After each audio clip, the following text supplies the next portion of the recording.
Kreu i Partisë Demokratike Sali Berisha e cilësoi SPAK-un si jo ekzistent, duke ju referuar çështjes Palluku dhe bllokadës që sipas tij kryeministri Edi Rama po i bën hetimeve, të cilat po ndikojnë edhe në procesin e integrimit në Bashkimin Evropian. De facto, SPAK-u nuk ekziston më. Akti me të cilin Edi Rama mori publikisht para shqiptarëve dhe komunitetit ndërkombëtar të gjitha pushtetet në një dorë.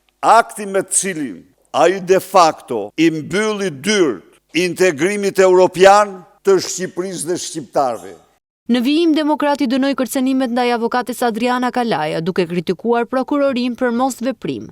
Policia, pas njoftimit të zonjës Kalaja, përcolli çështjen në prokurori, por është bërë një muaj dhe çështja flen në prokurorinë e Tiranës me gjithë emergjencën që ka kërcënim me jetë i një njeriu dhe nuk është hapur asnjë çështje penale. Një tjetër temë ishte bordi i naftës dhe rritja aktuale e çmimeve, ku Berisha kundërshtoi politikat aktuale të qeverisë.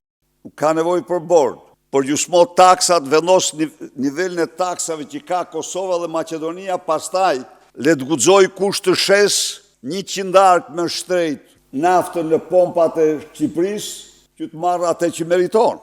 Sa i përket zhvillimeve brenda Partisë Demokratike, Berisha komentoi edhe çështjen e Ervin Salianit. Deputetja ka shprehur mendimin e vet, dhe kjo është një gjë krejt normale. Së dyti, nuk është përjashtuar, është vetë përjashtuar. Është vetë përjashtuar. Vetë përjashtimi është kur ti shkel në mënyrë flagrante ato çka thot statuti i partisë tënde. Berisha përsëriti edhe një herë thirrjen për mobilizim qytetar, duke paralajmëruar protesta të afërta dhe të fuqishme.